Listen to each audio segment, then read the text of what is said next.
नमस्कार, मिलन एक्सप्रेस में आपका स्वागत है। मैं शालू और आप हमारा कार्यक्रम देख रहे हैं छोटी मुलाकात बड़ी बात।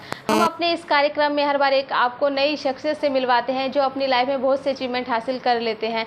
जो आज की हमारी शख्सियत है वो है मैम ज्ञानी देवी जी, जो पिछले 30 साल से गवर्नमेंट कॉलेज में प्रोफेसर रह चुकी हैं और 1 साल से वो पिछले प्रिंसिपल भी रह चुकी हैं। वहाँ से सेवानिवृत्त है प्रिंसिपल के पद से। साथ ही वे एक सामाजिक समाज के लिए कार्य करती हैं और उन्होंने साहित्य के क्षेत्र में भी अपना राष्ट्रीय स्तर पर नाम कमाया है। आइए हम उनसे ही बातचीत करते हैं उनके विषय में। मैम, सबसे पहले तो हमारे कार्यक्रम छोटी मुलाकात बड़ी बात में आपका बहुत बहुत स्वागत है। नमस्कार सभी श्रोताओं को, सभी दर्शकों को, और आगामी 5 दिनों के लिए, दिवाली के लिए मैं सबको इसकी शुभकामनाएं भी देती हूँ।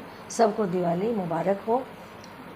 मैम, सबसे पहले तो आप हमें अपने विषय में बताइए, कहाँ से हैं आप, किस तरह आपने लेखन की शुरुआत करी? सबसे पहले तो आप अपने विषय में बताइए। जी, मेरा गांव है खनौदा, गांव है मेरा, कैथल डिस्ट्रिक्ट में पड़ता है। तो वहाँ एक छोटा सा गांव होता है, वहाँ से मैं जन्म मेरा वहाँ पे हुआ है। एक सामान्य जो जमींदार परिवार होता है वहाँ से। उस समय में वो काफ़ी पिछड़ा क्षेत्र माना जाता था। कोई पानी वानी की सुविधा या सड़कों की सुविधा उस समय में नहीं थी, या स्कूल भी नहीं था। तो इस प्रकार का वो छोटा सा मेरा गांव है, वहाँ मेरी पैदाइश हुई। मैम, जैसे आज आप एक लेखक हैं और आपने बहुत सी कविताएं भी लिखी हैं, तो आपका लेखन में कैसे इंटरेस्ट आया? लेखन से पहले, क्योंकि मेरे पिताजी के साथ मुझे पता चलता है, जैसे बताते हैं घर में, कि मैं स्कूल में जाने के लिए जिद करने लगी उनके साथ। तो सबने कहा कि लड़कियों को कैसे स्कूल में भेजेंगे, क्योंकि ये 40 साल पहले की बात है लगभग। तो स्कूल में कैसे जाएगी, कौन पढ़ाता है, स्कूल भी नहीं था गांव में। तो लेकिन मैं जिद करने लगी कि मुझे किसी भी तरह से मुझे भेजो। तो छोटा सा गांव था पड़ोस में, वहाँ पे 5 का स्कूल था। तो वहाँ से फिर मैंने वो प्राइमरी स्कूल किया, और उसके बाद फिर रोने लगी कि मुझे आगे भी पढ़ना है। तो पहले तो जो मेरी शुरुआत हुई वो शिक्षा से हुई। हाँ जी। तो क्योंकि गांव में स्कूल नहीं थे आगे, तो मुझे इधर उधर ग्वालियर में जाना पड़ता था। और मैं देखती थी कि किस प्रकार से लोगों का जीवन, औरतों का जीवन, पुरुषों का जीवन, कृषक जीवन, और जो मतलब पद दलित थे या जो वंचित वर्ग था, क्योंकि गांव की हूँ मैं, तो सभी प्रकार का जो अभाव वहाँ गांव में होता था, शिक्षा के साथ साथ सभी प्रकार का। मेरे गांव में उस वक्त कोई भी व्यक्ति गवर्नमेंट जॉब में नहीं था, सिर्फ एक आध कोई व्यक्ति मिलिट्री में था। तो कोई ना शिक्षा का था, ना कोई गवर्नमेंट जॉब थी, सिर्फ अपने खेती बाड़ी करते थे लोग, और उसके आधार पे उनकी आजीविका चलती थी। और स्कूल के लिए जैसे मैं बाहर जाने लगी, जिद पे मेरे माता पिता करते थे, उनके आगे जिद होती कि मुझे स्कूल जाना ही है। तो वो जिद के आगे मैं ये कहती हूँ, ईश्वर का धन्यवाद है कि मुझे ऐसे माता पिता मिले कि जो मेरी उस समय भी जिद के आगे, और उन्होंने मेरी इस बात को सुना। तो इस वजह से जब बाहर जाने लगी तो मैं ये देखती थी दृश्य सभी प्रकार की।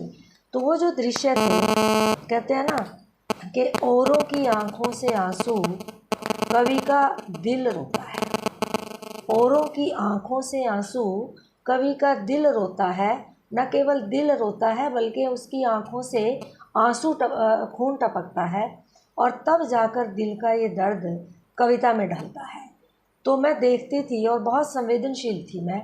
तो जब भी किसी को देखती थी, वो चीज़ें, वो पीड़ा हृदय में गड़ जाती थी। और मैं टेढ़ा मेढ़ा कुछ भी तब मैं लिखती थी कि उसके बारे में, पर वो लेखन मेरा कोई ज़्यादा महत्वपूर्ण, या मैं किसी को दिखाती हूँ, या स्कूल में किसी को बस अपने आप ही लिखा, किसी कागज़ पे लिखा और फाड़ के फेंक दिया, क्योंकि मुझे ऐसा डर लगता था।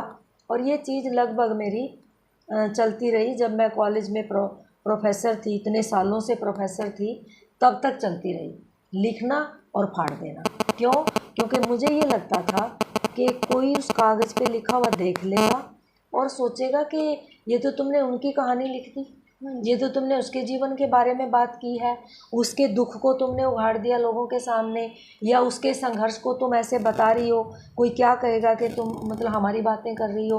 तो मैं इस डर से वो चीज़ें फाड़ देती थी।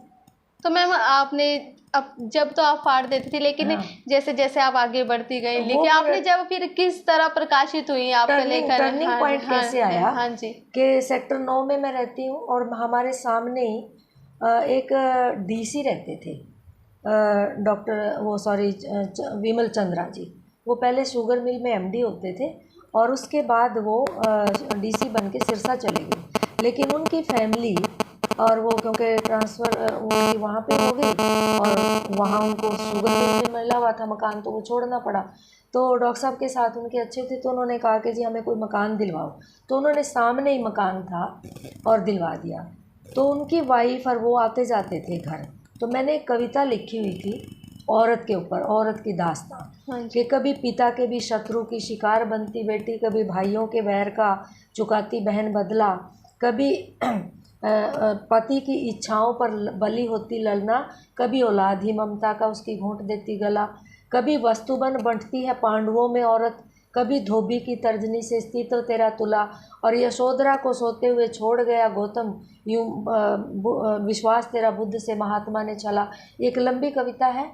तो मैं ये लिख रही थी और वो घर पे आ गई। घर पे आ गए तो उसकी वाइफ कहती है कि क्या छुपा रही हो? मैंने छुपा ली। तो उसने मेरे से, मैंने कहा कुछ नहीं, तो वो छीन ली मेरे से और छीन के पढ़ ली। कहती इतनी अच्छा लिखती हो। और फिर उन्होंने अपने हस्बैंड को दिखा दिया। हाँ जी। और उनके हस्बैंड ने कहा कि मैडम अगर आप इतना अच्छा लिखती हो तो फिर ये छपवाती क्यों नहीं? मैंने कहा जी मुझे इस तरह का तो पता ही नहीं है कहाँ छपवाना क्या है। कहते हैं इनको इकट्ठा करो जो भी है आपके पास। तो फिर उसके बाद ना मैं लिखती थी डेली, कुछ ऐसा हुआ डेली लिखने लगी तो वह किताब आ गई। तो उससे पहले जब मैं पीएचडी की थी मैंने, तो मेरी एक किताब थी प्रगतिशील उपन्यासकारों के उपन्यासों में सामाजिक संघर्ष। उसमें 3 राइटर थे, रांगे राघव, नागार्जुन और भीष्म सानी जी। तो रांगे राघव तो स्वर्ग सिधार चुके थे, पर नागार्जुन जी और भीष्म सानी जी ये बहुत ही फेमस और बहुत ही, जैसे नागार्जुन जी को तो 20वीं शताब्दी का गुबार कहा जाता है, 21वीं शताब्दी का। अभी भी मैम जैसे स्कूल है के ना? जो चैप्टर में है नाम। तो उन पे मेरा काम था रिसर्च का। तो यूनिवर्सिटी से मेरे पास किसी ने पब्लिशर भेजा था, तो वहाँ से शुरुआत हुई। पब्लिशर ने कहा कि जो आपका थीसिस है वो छापना है किताब के रूप में, मुझे यूनिवर्सिटी से डिपार्टमेंट से भेजा है आप चेयरपर्सन ने।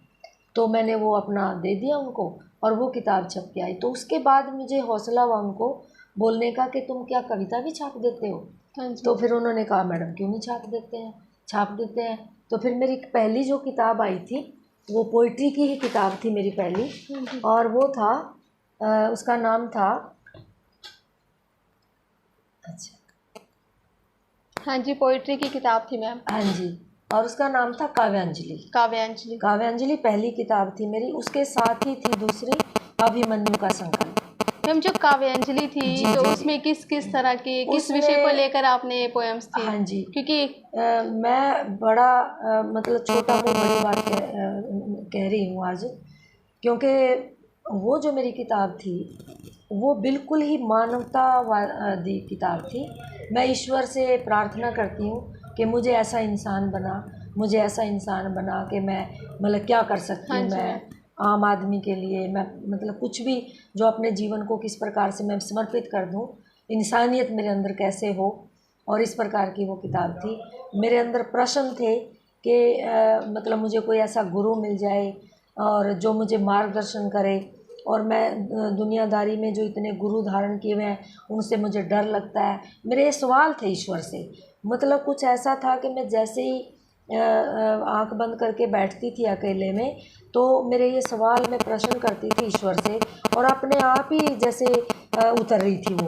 मैं उस टाइम में मैं ईश्वर का धन्यवाद करती हूँ कि वहाँ से स्टार्टिंग हुई नए सिरे से। उससे पहले तो फेंक फूंक दिया था। तो वहाँ से वो सवाल और उसके बाद एक प्यास। मैं उसमें से अगर आप इजाज़त दें तो मैं आपको दिखाती हूँ कि किस प्रकार से वो ईश्वर से सवाल है, या फिर किस प्रकार से मैं क्या चाहती हूँ, क्या मुझे बना दे। इसमें से काव्यांजलि किताब है बच्चे, वो जो मेरी पहली है। तो वहाँ से मुझे आदेश हुआ फिर से ईश्वर की तरफ से कि मैं क्या इधर दूसरी इसमें मैं लाई तो थी वो पहली किताब अपनी,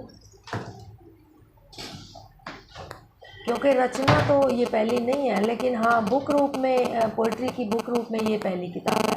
और इसमें जब मैं एक बार गवर्नमेंट गर्ल्स कॉलेज में ट्रांसफ़र होगी 14 हाँ जी। सेक्टर से, और वहाँ लाइब्रेरी है, डिस्ट्रिक्ट लाइब्रेरी। मैं जब वहाँ डिस्ट्रिक्ट लाइब्रेरी में गई तो गुरुवर रविंद्रनाथ जी की वहाँ पे किताब है गीतांजलि, हाँ जी। और मैं अपने घर ले आई उसको पढ़ने के लिए। मेरी किताब छप चुकी थी, और मैं क्या देखती हूँ, क्योंकि मैंने उनको अपना गुरु माना हुआ है साहित्य में, हाँ जी। और मैंने ये खुद कहा हुआ है कि मुझे कोई गीतांजलि, मतलब ये काव्यांजलि हो गीतांजलि सी। और मैं हैरान थी, कोइंसिडेंस है ईश्वर का, कि जो उसमें विषय थे हाँ जी। वही लगभग मेरी इस किताब में विषय थे। मैम पहले आपने वो पढ़ी नहीं थी? मैंने वो पढ़ी नहीं थी मेरी, क्योंकि ये मेरी किताब आ गई थी, तो इसका टाइम है देखो 2006 में। हाँ जी मैम। और मेरी ट्रांसफ़र हुई है वहाँ पे 11-12 में। हाँ जी। मतलब दिसंबर 20 को मैंने ज्वाइन किया था, 11 में, लगभग 12 में। तो तब मैंने वो जाके वहाँ से लाइब्रेरी से लेके किताब पढ़ी, और मैं देखती हूँ कि हे गुरुवर, हे ईश्वर, मतलब मैंने तो ये प्रार्थना की थी कि मेरी ये काव्यांजलि गीतांजलि हो, और आपने वो सत्य कर दिया। बिल्कुल वही चीज़ उसी तरह की, उसमें भी पूरी मानवता के प्रति है, जैसे मैंने पढ़ा। हाँ तो जी। ये था इसमें। तो इसमें बच्चे ये है, जैसे गणेश स्तुति है कि आशीर्वाद मांग रही हूँ ईश्वर से कि मैं क्या लिखूं, हाँ है ना। जी। सबसे आशीर्वाद मुझे दो गजानन, सरस्वती माँ को आज मना लूं, दया के जल से तन को भिगोकर भक्ति का दीप मन में जगा लूं, सोए सपने फिर जगा लूं, और कैद हुए जो बचपन जेल में, न्याय दिला उन्हें मुक्त करा लूं, मेहनत कश जो नन्हे हाथों में, छोटी सी एक कलम थमा दूं, उड़ी बुलबुलें बाग से जिनके, उन बागबाओं की पीड़ा सहला लूं, और बेजुबान जग में जितने जन, जुबान बन उनके मैं गीत गा लूं, और जख्मों से मुक्ति दिलवा दूं, ऐसी कोई मरम बना लूं, भूखे प्यासे दुखी सब जो ठहरे, घर को अपनी एक बड़ी सी उनके लिए सराय बना लूं, देव महात्मा नहीं मुझे बनना, मानव की सच्ची रूह अपना लूं,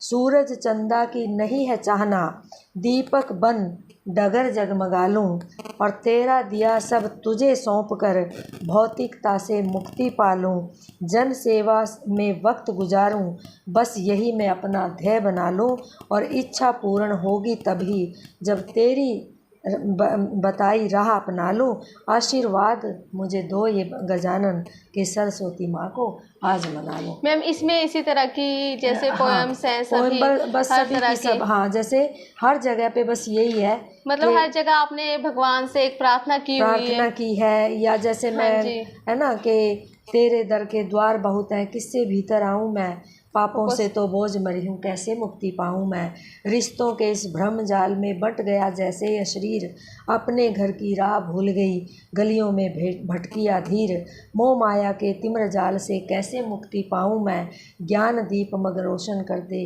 वो गुरु कहाँ से लाऊं मैं, कोई क्योंकि मेरा कोई गुरु नहीं है। हाँ जी। है ना। तो मैम आप खुद ही लिख रहे हो अपने, हाँ जी, हाँ जी, हाँ जी, बस मैं ऐसे ही करती हूँ कि भाई परमात्मा से प्रार्थना करती रही, और फिर कैसे, मतलब मैं क्या कर सकती हूँ इंसान के लिए। हाँ जी। सभी प्रकार के वर्गों का आपने देखा कि जो छोटे बच्चे काम करते हैं उनके लिए, या जो मेहनत कर रहे हैं उनके लिए।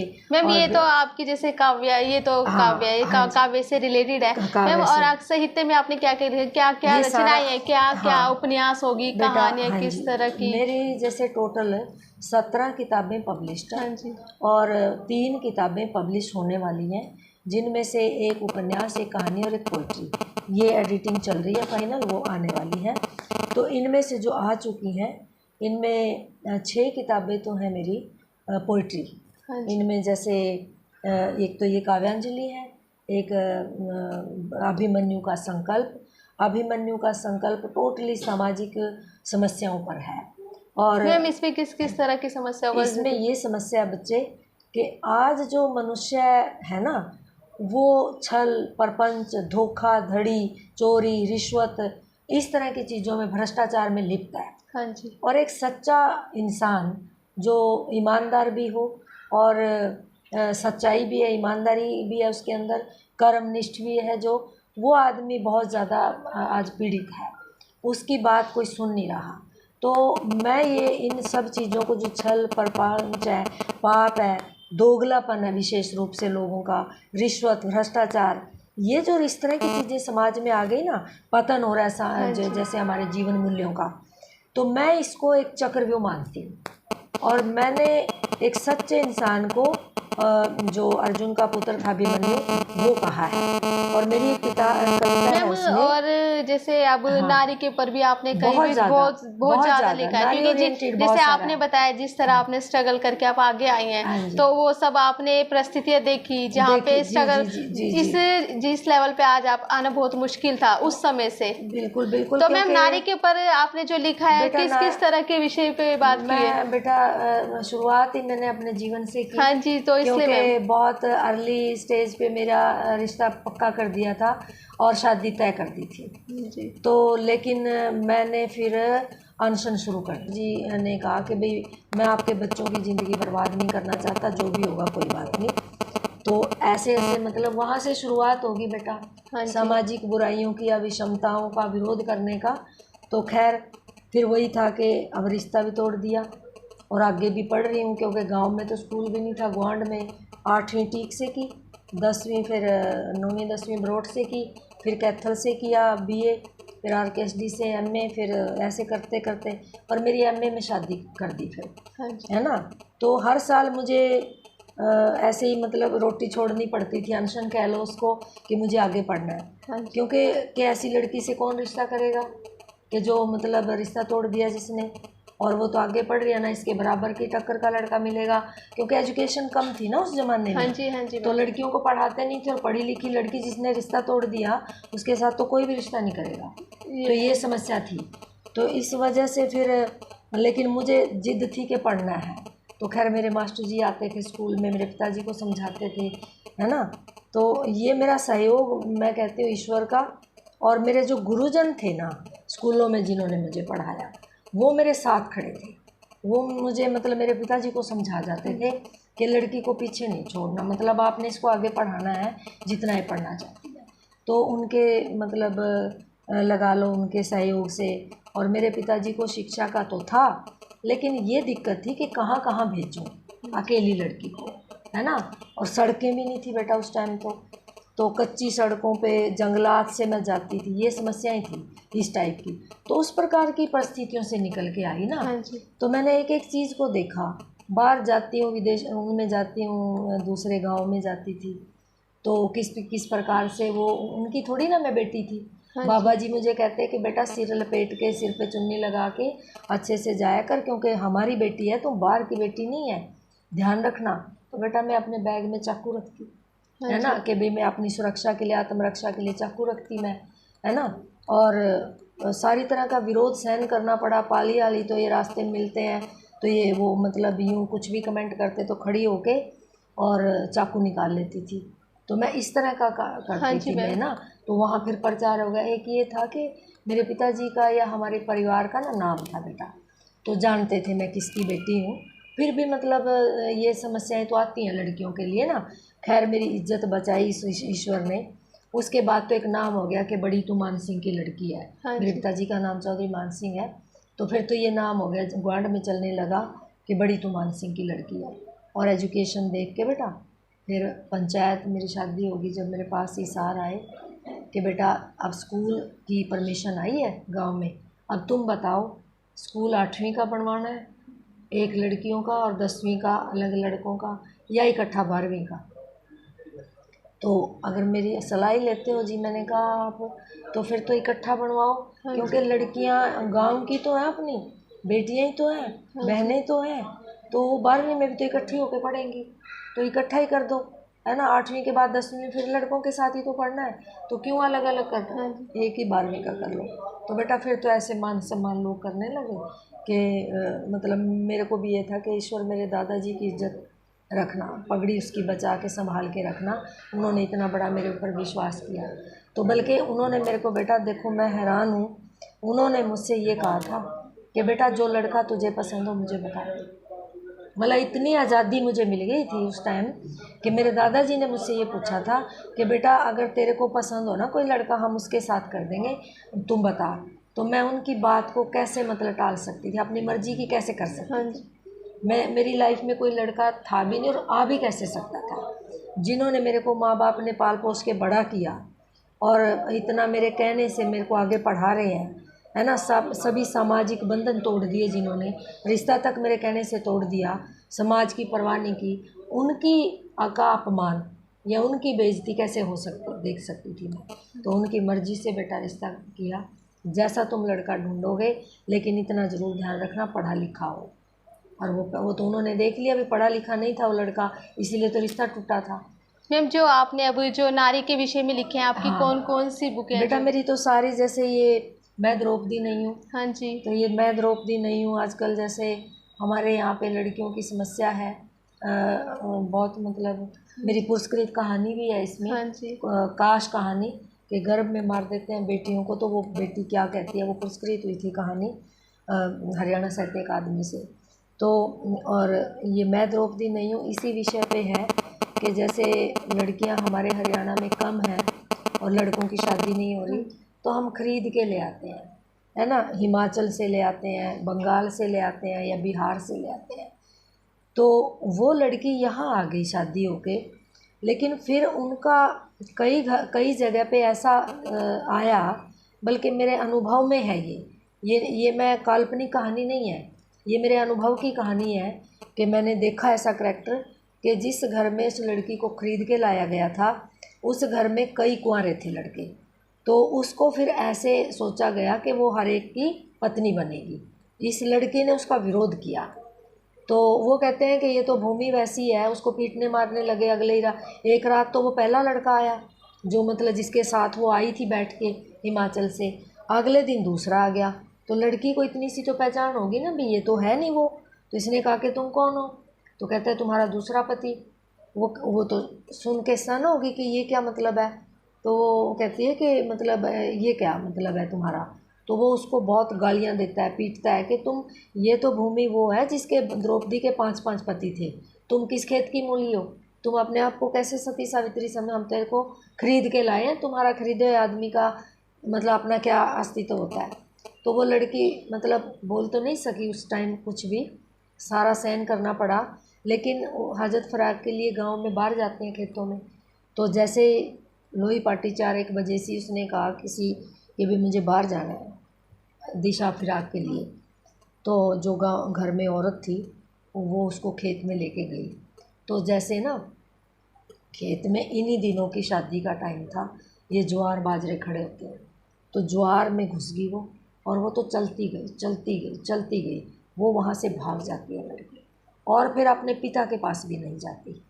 पिता के पास इसलिए नहीं जाती कि जिस पिता ने मेरे को बेच दिया बिना कुछ सोचे समझे, वो पिता मेरी क्या सुरक्षा करेगा। वो ये उसी के पास जाएंगे, फिर वो मेरे पास कोई नहीं के पास, तो वो वहाँ भी नहीं जाती। लेकिन उसके पास फिर अब बच्चा कंसीव होने में तो ईश्वर की मर्जी है, एक दिन में हो गया, तो उसको बेटी पैदा होती है फिर, है ना। तो अपनी बेटी के साथ वो रहती है, और फिर यहाँ के एरिए का एक बंदा, वहाँ कुदरती चित्रकार है, वो जाता है और वहाँ उससे वो अपनी बातचीत करती है। तो ये मैं द्रौपदी नहीं हूँ। कहते हैं जी मैं मतलब वो सदियों उस समय की बात थी, बार बार थोड़ी ना द्रौपदी बनेगी, ऐसे बढ़ती रहेगी, है ना। तो मैं विरोध करती हूँ इस बात का कि औरतों को इस प्रकार से खरीदा बेचा जाए। तो ये है। दूसरी है जैसे वो 7 पैरों का कर्ज, वो भी विमेन ओरिएंटेड है बच्चे, उसमें भी जैसे लड़कियों की शादी कर ली और छोड़ के चले जाते हैं, है ना। और फिर जो भारतीय नारी है उनके आदर्श रूप हैं उस कहानी, मेरी इन कहानियों में विशेष रूप से मैं ये बताना चाहूँगी कि जितनी भी मेरी कहानियाँ हैं उनमें सब में भारत की वो आदर्श नारी है जो अस्तित्व पर, जिसका अस्तित्व सावित्री जैसा है, और जो पति परायण सीता जैसी हैं, हाँ जी, और सती अनुसुईया जैसी हैं, और लेकिन उसके बावजूद भी उनको बहुत संघर्ष करना पड़ता है, लेकिन वो लास्ट में उस संघर्ष के कारण जीतती हैं। और बहुत ज़्यादा स्ट्रगल उनकी लाइफ में, बहुत ज़्यादा प्रताड़ित होती हैं वो, बहुत ज़्यादा सताया जाता है उनको, लेकिन वो अपनी मर्यादा, वो अपने जीवन मूल्य, जो भारतीय जीवन मूल्य है, जो विश्व में पहचान है उसकी। मैंने उस एक किताब में लिखा था, एक कविता है मेरी कि हे औरत चुप मत रहना, कि हे औरत अब चुप मत रहना, पर जुलूस और नारों से दूर ही रहना, टूट न जाए घर मंदिर ये तेरा, नींव बन इसको थामे रहना। क्योंकि तेरी विश्व में पहचान है जिंदा, तेरी एक पहचान है जिंदा, विश्व में तेरी आन है जिंदा, उस सिंहासन से नीचे मत आना। पर हे औरत अब चुप मत रहना, पर टूट न जाए घर मंदिर ये तेरा, जुलूस और नारों से दूर ही रहना। मैम जितनी भी आपने रचनाएं लिखी जी हैं, जी। आप ऐसी कोई रचना जो आपके दिल के बहुत करीब हो, जिससे आप भुला नहीं सकती? आपने बताया कि आप 20 बुक्स लिख चुकी हैं। हाँ जी, हाँ और जी। प्रकाशित भी हो चुकी हैं, तो ऐसी कोई रचना जो आपके दिल के बहुत करीब हो? एक तो यही बच्चे, क्योंकि जहाँ जहाँ मैं औरत का स्ट्रगल देखती हूँ, चाहे वो पौराणिक पात्र हाँ हैं, जी। चाहे वो कोई मतलब महाभारत के पात्र हैं, है ना, रामायण के पात्र उठा के देख ले, किसी में भी औरत का आपको देखा ना, सभी में स्ट्रगल देख रही हो। हाँ जी। चाहे वो सती अनुसुईया बेचारी, उसका क्या कसूर था, है ना, उसको पत्थर किया, अहिल्या को पत्थर बना दिया, अहिल्या को पत्थर है ना, बना उसका क्या कसूर था। सीता माता ने इतना स्ट्रगल किया, राम के लिए बैठी है वो। मेरी किताब है बेटा मुजरिम हाजिर में निर्णय सीता का, लंबी कविता मैं यहाँ नहीं सुना पाऊंगी, हाँ पर जी। बहुत सारे सवाल हैं वो सीता राम से करती है, और वो राम से नहीं अकेले कर रही, वो पूरे समाज से करती है कि मैं जो रावण की वहाँ कारागार में रही, वो तो मुझे ले ही अपनी वासना पूर्ति के लिए गया था। ये तो न जाने कि किस तरह से ईश्वर की दया हुई या मेरे अस्तित्व की आँच थी कि मैं रक्षा मेरी बनी रही। अगर वो मेरे साथ ऐसा होता, जबकि मैं तो पति व्रता हूँ, और अगर मेरे साथ ज़बरदस्ती कुछ होती भी, तो तुम क्या मानोगे, किसको सज़ा देते, मेरे शरीर को या मेरी आत्मा को? आत्मा से तो मैं अभी भी आपकी पत्नी हूँ, और शरीर के साथ अगर मेरे कुछ भी होता तो क्या तुम किसको सज़ा देते? और तुम मुझे एक सिर्फ माध्यम क्यों समझते हो? तुम आम पर एक धोबी की वजह से, तुमने एक धोबी ने उंगली उठाई और तुमने मुझे गर्भवती होने के बावजूद जंगल में छोड़ दिया। तो मैं क्या प्रजा जैसी भी नहीं हूँ? मैं भी तो प्रजा हूँ। पत्नी ना समझो मुझे, मेरा तो सुनो, मेरा क्या कथन है, मैं क्या कहना चाहती हूँ, है ना। तो तुम मुझे क्या, इसका मतलब तुम्हें राम होना पसंद था, तुम्हें राजा होना पसंद था, इसीलिए मुझे छोड़ रहे हो कि तुम्हारी सत्ता पर कोई आँच ना आए, तुम्हें राजा बनने से ना कोई रोक पाए, तुम इसलिए मेरे को त्याग रहे हो। बार बार एक औरत को ही बलि क्यों चढ़ना पड़ता है पुरुष को ऊंचा उठाने के लिए, है ना? क्योंकि ऐसे ही सवाल द्रौपदी के साथ हुए थे कि अगर तुम नहीं बांटी गई, तुम अपना एक पति के साथ ही रही, तो ये जीत नहीं पाएंगे, क्योंकि इनमें आपस में फूट पड़ जाएगी। अर्जुन के पास पत्नी है, बाकियों के नहीं, तो इनमें आपस में फूट पड़ सकती है, और इसलिए जो मकसद है इनका वो हार जाएगा। तो वो बलि चढ़ाई उसको, उससे कृष्ण, मतलब एक प्रतिभा राय राइटर है बेटा, और द्रौपदी उसकी उपन्यास है, वो पढ़ के देखना। ठीक है। उसमें वो प्रश्न करती है इस तरह के कृष्ण से कि तुमने मेरे को बलि चढ़ा दिया, है ना, मेरी इच्छा थी या नहीं थी बंटने की, लेकिन तुमने एक बहुत बड़ा मकसद दे दिया कि अगर तुमने एक अन्याय दूर करना है ना, धरती से पाप दूर करना है ना, तुम्हें तो ये जहर निगलना पड़ेगा। तो वो बंट गई, है ना। तो सीता को बार बार निर्वासित होना पड़ा। तो कहने का अभिप्राय ये है बेटा कि बेशक शिक्षा से कुछ बदलाव धीरे धीरे आएंगे, अभी भी जो मानसिकता है, मेरी कहानी है बेटा, औरत हूँ मैं, वस्तु नहीं, औरत हूँ वस्तु नहीं, वो यही सवाल उठाती है कि जहाँ भी कोई औरत नौकरी के लिए जाती है, कोई इंटरव्यू देने, या कोई ऑफिस में काम करती है, सबसे पहले अगर उसका शरीर ठीक ठाक है देखने में, तो जो उसका एम्प्लॉयर है, जो जॉब देगा उसको, है ना, या उसके कुलीग्स हैं, सबसे पहले उसकी नज़र उसके शरीर पर पड़ती है ना। उसको ये देखते हैं कि मतलब जैसे उसको ना आंखें सेकने का माध्यम समझते हैं, वो उसमें उसकी क्या योग्यता है, क्या उसमें क्षमता है, कितना उसका दिमाग है, दक्षता है, उसकी तरफ ध्यान जाता ही नहीं। एक औरत को आज भी सक्सेस होने के लिए बेटा बहुत से पड़ाव पार करने पड़ते हैं, और अगर वो पुरुषों की अनुसार नहीं चलती, तो मैं कहती हूँ कि जीवन में कितना संघर्ष होता है उस औरत के, ये मुझसे ज़्यादा कोई और जान नहीं सकता। मैम जैसे हरियाणा साहित्य अकादमी से भी आपको पुरस्कार मिल चुका है। हाँ जी, हाँ तो मैम उसके बारे में बताइए, कौन सा सम्मान मिला था आपको? अच्छा। और आपकी किस रचना के लिए मिला मैम? रचना के लिए तो मेरे को बेटा एक तो मेरी कृति पुरस्कार पुरस्कृत हुई है। आपने एक सवाल किया था बीच में कि आपके दिल के करीब कौन है। हाँ जी। बेटा मैं किसान परिवार से आती हूँ, तो सबसे पहले तो मैं ये कहूँगी कि या ग्रामीण परिवेश से मेरा संबंध रहा है, आज भी ससुराल भी मेरा गांव में है, मायका भी मेरा गांव में है। बेशक हम शहरों में आकर कोठियाँ बना के बैठ गए हैं, पर मेरा आज भी गांव से जुड़ाव है। तो गांव में जो जीवन यापन के साधन है इतने मिनिमम है बेटा। हर आदमी को जीवन यापन करने के लिए सुबह से शाम कड़ी मेहनत करनी पड़ती है। तो उनके जीवन में किस किस प्रकार की कठिनाइयाँ आती हैं ये, और कैसे वो मरने पर मजबूर हो जाता है। आत्महत्या करना कोई आसान बात नहीं है, अपने जीवन को लीला समाप्त करना कोई आसान बात नहीं है बच्चे। तो कौन सी परिस्थितियाँ उसको वहाँ तक लेके जाती हैं, मैंने इस नाटक में वो दी हैं बेटा। और ये दर्द न दवा बना, पर मैंने ये उसमें ये साथ में दिया है। लेकिन मरना कोई समाधान नहीं है। हमने ये जीवन मिला एक वरदान है, और इस समस्या से उभरने के लिए हमें अपने ज्ञान को व्यापक करना पड़ेगा, हमें अपने दृष्टिकोण को विस्तार देना पड़ेगा, हमें इंटरनेट से जुड़ना पड़ेगा, आईटी सेक्टर से जुड़ना पड़ेगा, और हमें एक्सपर्ट लोगों से मिलना पड़ेगा। तो इसी खेती के माध्यम से भी हम अपने इस मरने की वाली स्थिति से उभर सकते हैं। तो मैंने कुछ समाधान दिए हैं उसमें कि क्या क्या करके वो कर सकते हैं। तो वो रचना एक तो, और मतलब किसानों से, तो मुझे ऐसा लगता है कि मैंने एक कर्ज उतरा है मेरे ऊपर से, क्योंकि मैं समझती थी मैं किसान की बेटी हूँ, और किसान के दर्द को अगर नहीं उबारती, उसको ना दर्द को बयां करूँ, तो मैंने क्या किया। एक कर्ज था मेरे ऊपर, तो मुझे लगा कि मैं उनकी कुछ पीड़ा को मैं अपने शब्दों में बयां कर पाई। तो ये रचना पुरस्कृत, श्रेष्ठ रचना पुरस्कृत भी हुई है। एक जैसे द्रौपदी, मैं द्रौपदी नहीं हूँ, क्योंकि औरतों की दुर्गति किस प्रकार से हो रही है ना बेटा। तो परायापन, हर जगह परायापन, कि माता पिता भी यही कहते हैं कि पराया घर है, वहाँ जाके करना। ससुराल में आके कोई एक्सेप्ट नहीं करता। बुढ़ापे तक आज भी मुझे ये कह देंगे कि अपने घर में देख रखा तेरा घर है ना, तो तुम्हारे अपने घर में कर लो ये काम।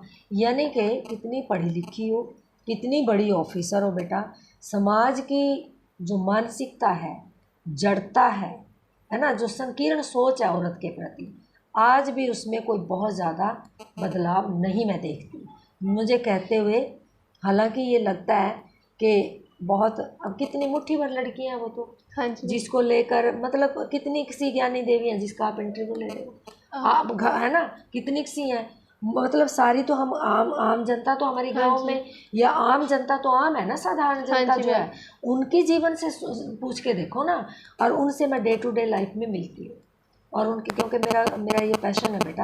रिटायरमेंट के बाद मैंने अपने जो अखिल भारतीय रोड महासभा है उनके प्रधान जी से, और एक Akhil Bharatiya road employ association है, दोनों से मैं मिलती हूँ।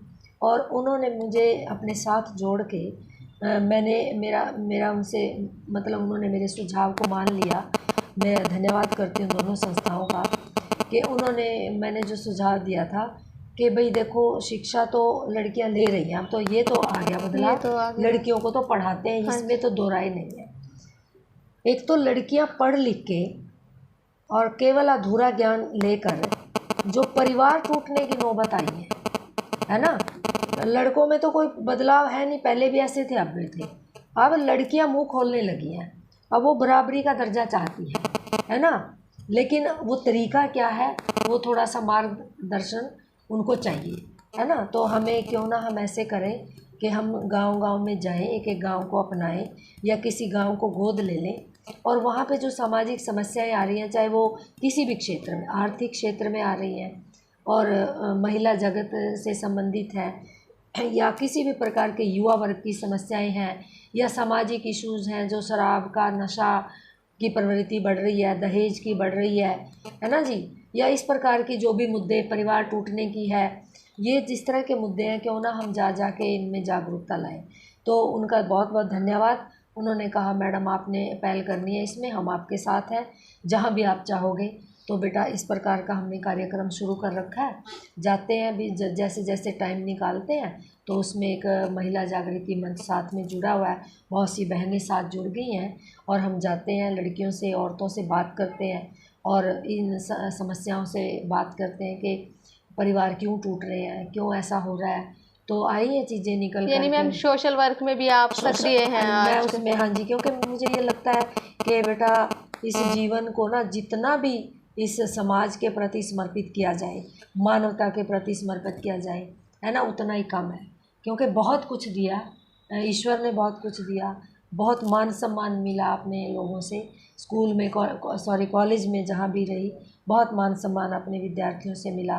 तो मुझे ये लगता है कि मेरा ये जीवन अगर किसी काम आ सके, किसी भी काम आ सके, तो मैं इसकी सार्थकता तभी समझूंगी। मैम, एक श्रेष्ठ महिला रचनाकार का भी आपको अवार्ड मिला है हरियाणा हाँ। साहित्य अकादमी से, तो उसके बारे में बताइए, वो किस रचना पे मिला है आपको? वो किसी एक रचना पे नहीं बचे, वो क्योंकि टोटल किताबें हैं। हाँ, कितनी बुक्स थी मैम? मेरी टोटल 17 किताबें थी, और सारी की सारी बेटा जैसे होती है ना, पब्लिश होती है। हाँ जी। तो हमारे यहाँ कई अकेडमीज़ बनी हुई हैं। हरियाणा साहित्य अकादमी है, हिंदी और हरियाणा को हरियाणवी भाषा को देख के उससे काम करती है।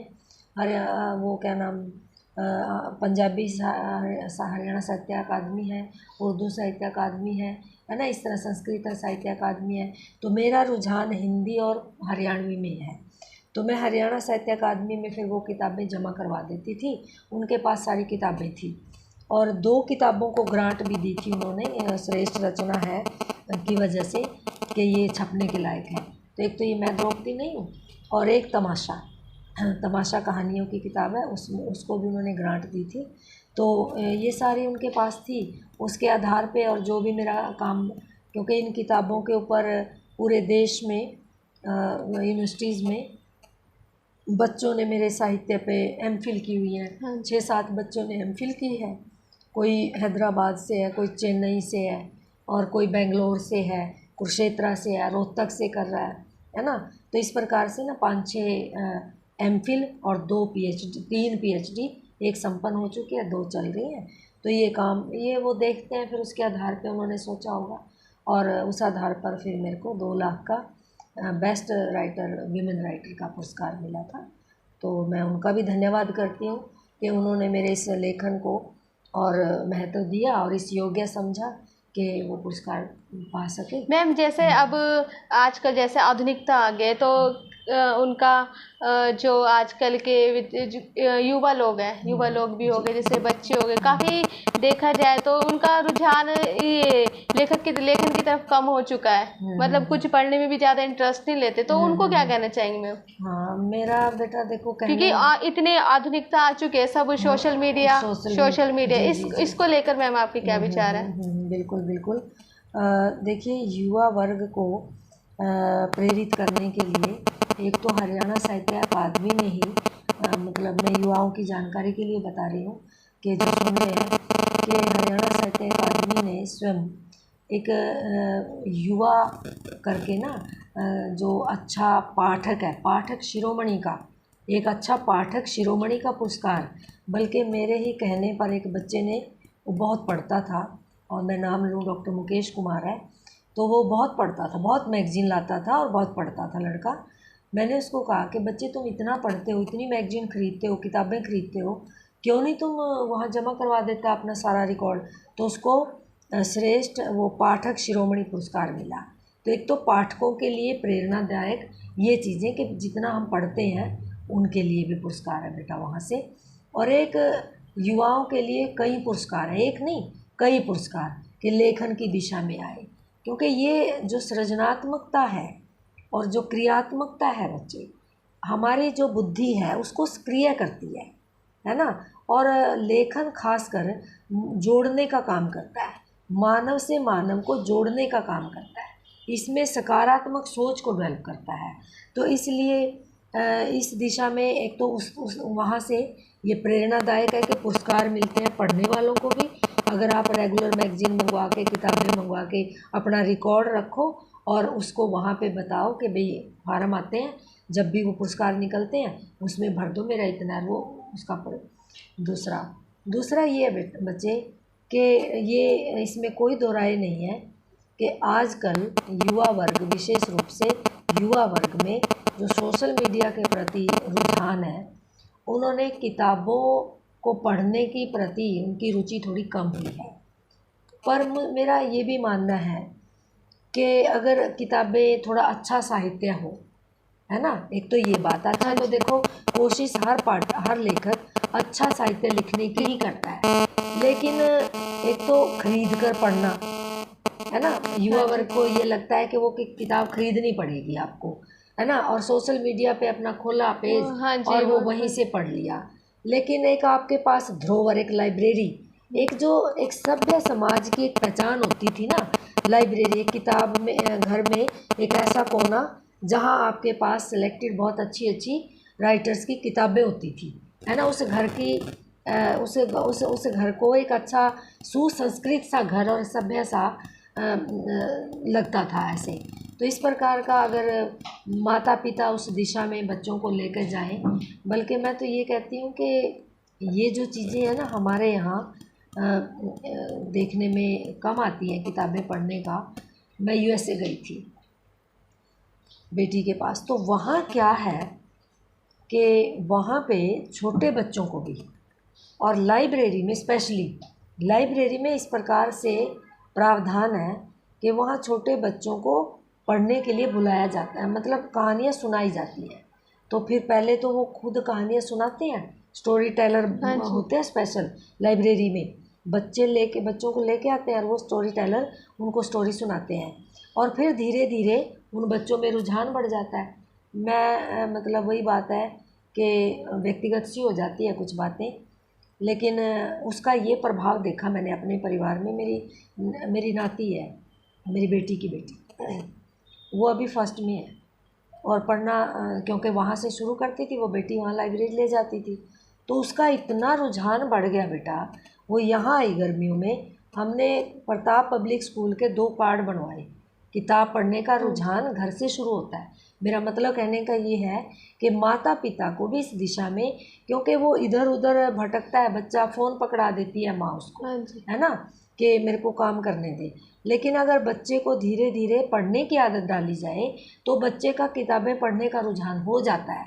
मैंने उस नाती से देखा तो वो 2-3 दिन में ही 5-6 किताबें पढ़ जाती थी, है ना। उसको इतना था कि ये तो मतलब 2 कार्ड बनवाने पड़े उसके लाइब्रेरी के, और ख़ुद भी यूएसए से इतनी किताबें लेके आई, वहाँ से भी मतलब उसको पहले वो स्टोरी टेलर के पास लेके जाती थी, उसका इंटरेस्ट क्रिएट हो गया और उसके बाद वो अपने आप पढ़ने लगी, किताबें खरीदती है उसकी माँ उसके लिए। मैंने अपने बेटे में ये रुझान देखा कि मैं उसको जैसे पढ़ाती थी, फिर उसको इतना, उसके पास भी प्रताप पब्लिक से पढ़ के गया तो वो वहाँ से किताबें ला के पढ़ता था। और सारी रात में ये जो हैरी पॉटर वगैरह किताब है ना, 900 रुपये की उस टाइम में आती थी, मतलब जैसे ही पहली एडिशन आया और ख़रीद के पूरी रात में बैठ के। तो ये मुझे ऐसा लगता है कि हमें माता पिता को भी इस दिशा में शुरू से ही बच्चे को इस दिशा में लगा देना चाहिए, बजाय टीवी पे उसको समय देने के टीवी देख ले, मैं काम कर रही हूँ। बच्चे को हमने शुरू में, मतलब जैसे पहले दादी नानियाँ कहानी सुनाती थी, अब एकल परिवार हो गए, दादी नानी गांव में छूट गई हैं और मजबूरी में नौकरी के आजीविका के चक्कर में शहरों में आना पड़ा, तो साथ साथ दादी नानियाँ नहीं है बेचारी, तो माता पिता दोनों वर्किंग है, टाइम नहीं होता। तो बच्चों को चाहे कुछ भी हो, अगर संस्कार देने हैं तो वो आप अपने घर से ही दे सकते हो। तो शुरुआत हमें, और मैं माँ की जिम्मेदारी सबसे बड़ी मानती हूँ, क्योंकि माँ अगर इस दिशा में थोड़ी भी सचेत है तो वो बच्चे को कुछ से भी कुछ उसकी रुचियाँ डेवलप कर सकती है। तो चाहे वो किताब पढ़ना है या कुछ भी लिखना है ना, देख के अपने बच्चे का रुझान क्या है उसका, उसमें उस दिशा में उसको आगे बढ़ने का प्रेरणा दे माँ। तो ये घर से शुरू हो सकती है, और किताबें तो धरोहर हैं अपनी, है ना। तो जितना आप इनसे जुड़ोगे उतना ही आप मानवता के नज़दीक चले जाते हैं। एक मेरी कविता है, मतलब भाई कविता क्या है, तो कविता मेरे लिए एक आंदोलन है, और मेरे लिए कविता एक कड़ी है मनुष्य से मनुष्य को जोड़ने का। और कविता मेरे लिए एक मशाल है जो अतीत से ईंधन लेती है, वर्तमान को वर्तमान में उजाला करती है और भविष्य को रास्ता दिखाती है।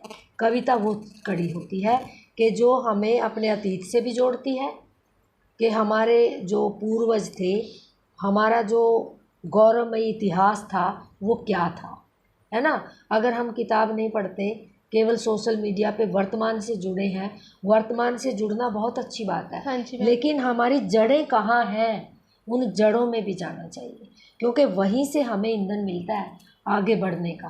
तो इसीलिए जो हमारा कम से कम गौरवमय इतिहास है हमारे जो एक से बढ़कर एक महापुरुष हुए हैं, है ना, महात्माएं हुई हैं, कितनी कितनी बड़े बड़े, किसी का मैं नाम लूँ, विवेकानंद जैसे हैं, उनकी शिक्षाएं नहीं बच्चों को पता। मान लो दयानंद जी हैं, उनका नहीं पता। महात्मा गांधी की फ़िलॉसफी क्या है वो नहीं पता। यानी आज के बच्चों को तो कईयों को तो पिक्चर दिखा दो पता ही नहीं होता कौन क्या है, क्या काम किया है उन्होंने। तो इतने बड़े बड़े लोग, चाहे वो राजनीति के क्षेत्र में हैं, चाहे वो सामाजिक क्षेत्र में है, चाहे वो धार्मिक क्षेत्र में है या आर्थिक क्षेत्र में है, जितनी भी महान आत्माएं हैं, है ना, उनके बारे में पढ़ना पढ़ाना, है ना, वो तो बल्कि स्कूलों में भी होना चाहिए। हाँ मैं जी। तो ये कहूँगी कि हमारी जो शिक्षा प्रणाली है उसमें हमारे जो गौरवमय इतिहास है, जो महापुरुष हैं, जो प्रेरणादायक व्यक्तित्व होते हैं, शख्सियत होती हैं, उनके तो पाठ ज़रूर लाजमी होने चाहिए। तो वहाँ से बच्चों को मोटिवेशन मिलता है कि हम उन जैसे हों, है ना।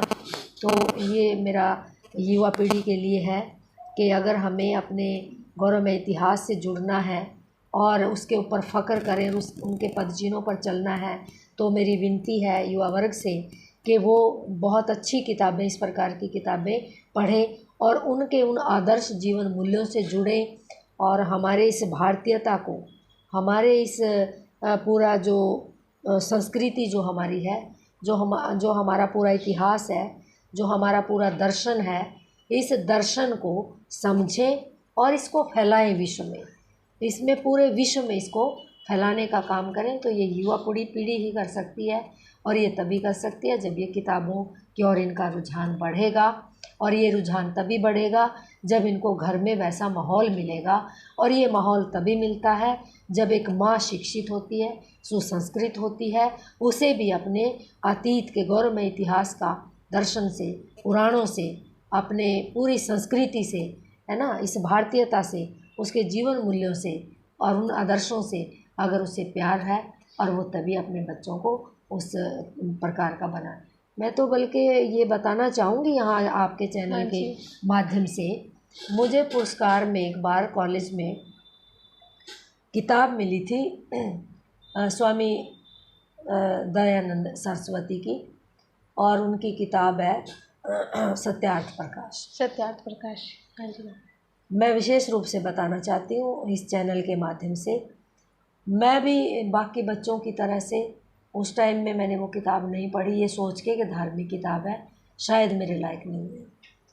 लेकिन मैंने वो किताब बाद में, शादी के बाद बच्चे हो गए, मैं उस किताब को एक दिन खोल के देखा मैंने, उसमें तो यहाँ तक है, क्योंकि हम तो जुड़ते नहीं है ना किताबों से। हाँ जी। उसमें यहाँ तक है, एक चैप्टर है, एक समोल्लास, चैप्टर को समोल्लास नाम दिया उन्होंने। एक चैप्टर है, उस चैप्टर में यहाँ तक बताया, हालांकि वो खुद अनमैरिड थे और आर्य समाजी हैं, उन्होंने बच्चे, आप मेरे सामने बैठी हैं और सभी युवा वर्ग, लड़कियाँ लड़के, जो भी ये चैनल सुन रहा है, जहाँ तक मेरी बात जाती है, मैं विशेष रूप से बताना चाहूँगी। उसने उसमें एक समोल्लास में विशेष रूप से ये बताया है कि देखिए, वो क्योंकि वेदों का उन्होंने पाठ किया, वेदों का अनुवाद करके वो लिखा है टीकाएँ, उन्होंने ये बताया कि हमारी जो पुण्य आत्माएं हैं ना, वो सारी की सारी ब्रह्मांड में घूमती रहती हैं, और वो अपना पुनर्जन्म लेने के लिए ब्रह्मांड में जो पुण्य आत्माएं हैं ना, वो ऐसे जीव जंतुओं में जन्म नहीं लेती हैं, वो तो मतलब एक तरह से मुक्त हो गई। लेकिन कुछ पुण्य आत्माएं जो मतलब दोबारा से जन्म लेने की इच्छा में भी रहती हैं, और जिनको परमात्मा चाहता है कि वो दोबारा से धरती पर आए, कल्याण हो, तो वो कुछ पुण्य आत्माएं धरती पर आने के लिए ब्रह्मांड में घूमती हैं।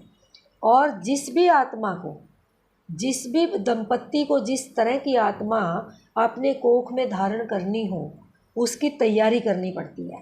तो एक चैप्टर है उसमें, और उसमें ये बताया कि किस प्रकार से अगर आपको एक बहुत बड़ा ऐसा कोई महापुरुष चाहिए कि मुझे तो जी दयानंद जी जैसा चाहिए, मुझे तो स्वामी विवेकानंद जी जैसा चाहिए, मुझे तो जी एक बहुत बड़ा नोबेल पुरस्कार किसी ने लिया वैसा चाहिए, मुझे तो कोई संत चाहिए, या कोई राजनेता महात्मा गांधी जैसा, नेत्री चाहिए इंदिरा गांधी जैसी, मतलब। तो कहता है कि उस चैप्टर में जो दिया, मैंने जो पढ़ा कि किस प्रकार से तैयारी करनी है आपको। जब भी आपने मतलब बच्चा पैदा कोई संयोग से नहीं होना चाहिए कि घटना घट गई, नहीं, उसके लिए पूरी तैयारी, मानसिक रूप से, शारीरिक रूप से। पहले शरीर को स्वस्थ करो, फिर मानसिक रूप से आपने ईश्वर का नाम लेके अपने घर में यज्ञ करो, हवन करो। उस दिन भाई जिस दिन आपको कंसीव करने की तैयारी करनी शुरू, तो उस दिन आपने गोबर के उसमें घर लीप के या साफ़ सुथरा करके पूरा यज्ञ की तैयारी करो। यज्ञ की तैयारी में साफ़ सुथरे कपड़े पहन के पति और पत्नी ईश्वर का नाम लेके आवाहन करें उस आत्मा का, और वो ही आत्मा आपकी कोख में आएगी। तो इस प्रकार से तैयारी करनी चाहिए हमें अब बच्चों को पैदा करने के लिए, कहते। तो मुझे ये अफसोस था कि मुझे पहले क्यों नहीं ये किताब मिली, मतलब मैंने क्यों नहीं पढ़ा ये चैप्टर। तो बेटा मैंने फिर अपने मेरा बेटे की अभी शादी नहीं हुई, तो मेरी बेटी को जब बच्चे थे ना, होने वाले थे, मैंने यहाँ से ही गीता के चैप्टर पढ़ाए उसको। मैंने ऑनलाइन, और मैं हर रोज़ एक चैप्टर उसको पढ़ाती थी गीता के। दोनों बच्चों के 2 बच्चे हैं, दोनों बच्चों के टाइम पे मैंने यहाँ से ये अपना जिम्मेदारी समझी कि उसके बच्चों में कुछ संस्कार इस तरह के आए। तो गीता के जो चैप्टर थे, मेरे पास गीता किताब थी, हर रोज़ मैं उसको बिठाती थी। मैंने कहा नहा धो के आ, है ना, वो चीज़ तो नहीं कर पाए कि वह कंसीव हो गया। तो मैंने कहा बेटा जो भी है, बच्चा बेटी हो या बेटा, लेकिन अब जो इसके संस्कार जिस तरह के देने हैं वो आपने कैसे करने। तो मैंने यहाँ से वो किया। तो वो किताब में इस तरह का है कि ऐसी आत्मा जैसी भी आप सोचोगे, कल्पना करो, पहले तो उसी को आवाहन करो ईश्वर का नाम लेके कि हे परमात्मा, मेरी झोली में मुझे इस प्रकार की दिव्य आत्मा चाहिए, और मैं आपसे प्रार्थना करता हूँ, मैं आज से इसकी तैयारी कर रहा हूँ या कर रही हूँ, और मुझे इस प्रकार की औलाद देना। तो उसमें इस तरह की भी चीज़ें हैं हम जिनको धार्मिक सोच के छोड़ देते हैं। तो इसलिए युवा वर्ग को हमारी किताबें ज़रूर पढ़नी चाहिए इस प्रकार की, एक से एक चीज़ें, मतलब उनमें से जीवन जीने का सही तरीका किताबों से मिलता है ना। हाँ और मैं ये विशेष रूप से, क्योंकि जिस प्रकार का बिखराव आ रहा है, जिस तरह से तनाव बढ़ रहा है, जिस तरह से युवा पीढ़ी में अवसाद आ रहा है, फ्रस्ट्रेशन बढ़ रही है, बहुत गुस्सा आता है ना, जल्दी से गुस्सा आता है, उतावलापन रहता है ना, इतना रोष रहता है, पेशेंस बिल्कुल भी नहीं बची है ना, समय की कमी रहती है। जबकि 24 घंटे काम ना भी हो, एक ऐसा मतलब कुछ भी ना करता, उससे भी पूछ लो, वो भी कहेगा वक्त नहीं है ना। तो इस प्रकार से जो ये गुस्सा है, तनाव है, अवसाद है बिना मतलब के, है ना, और इस प्रकार का आक्रोश है अंदर से, धैर्य नहीं है ना, और बदले की भावना आ गई है। तो इन चीज़ों से अगर मुक्ति पानी है तो कम से कम हर घर में माता पिता को अपने बच्चे को कम से कम भी आधा घंटा एक ऐसी किताब जिसे आप मानते हो कि ये सात्विक किताब है ना, जिसमें महापुरुषों का कोई चरित्र है ना, ऐसी किताब अपने घर में रखें और किसी न किसी एक चरित्र को उसे पढ़ने के लिए दें, उस पर सवाल करें और उससे पूछें कि उससे आपको क्या मिला इस कैरेक्टर को पढ़कर। चाहे वो महिलाओं का चरित्र है, बहुत सी ऐसी महिलाओं का चरित्र है जो बहुत ही प्रेरणा देती हैं। अब जीजा माई कोई ज़्यादा पढ़ी लिखी थोड़ी थी, अब सावित्रीबाई फुले। अब वो देखो सावित्रीबाई फुले ने औरतों की शिक्षा वहीं से तो शुरू हुई, पहली औरत है वो शिक्षिका, है ना। तो वहाँ से अच्छा देखिए कितनी दलित वर्ग से आती हैं और कहाँ से कहाँ पहुँची हैं।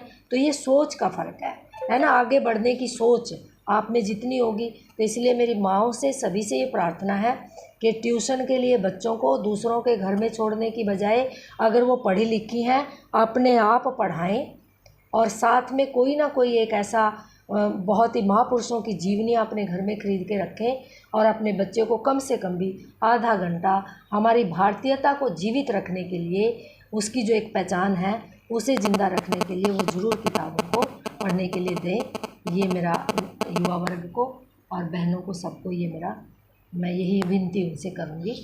ये थे हमारे कार्यक्रम में डॉक्टर ज्ञानी देवी जी, जिन्होंने अपने जीवन से जुड़ी बातों पे चर्चा की और साथ ही उन्होंने अपनी रचनाओं पे चर्चा की, और समाज में जो कुरीतियाँ अभी भी फैली हुई हैं, जो अभी तक ख़त्म होने का नाम नहीं ले रही हैं, जो ज़्यादातर महिलाओं से जुड़ी भी हैं, तो उनके बारे में भी उन्होंने चर्चा की। तो हम इनके लिए इनका धन्यवाद करते हैं, हमारे कार्यक्रम पर आए। छोटी मुलाकात बड़ी बात।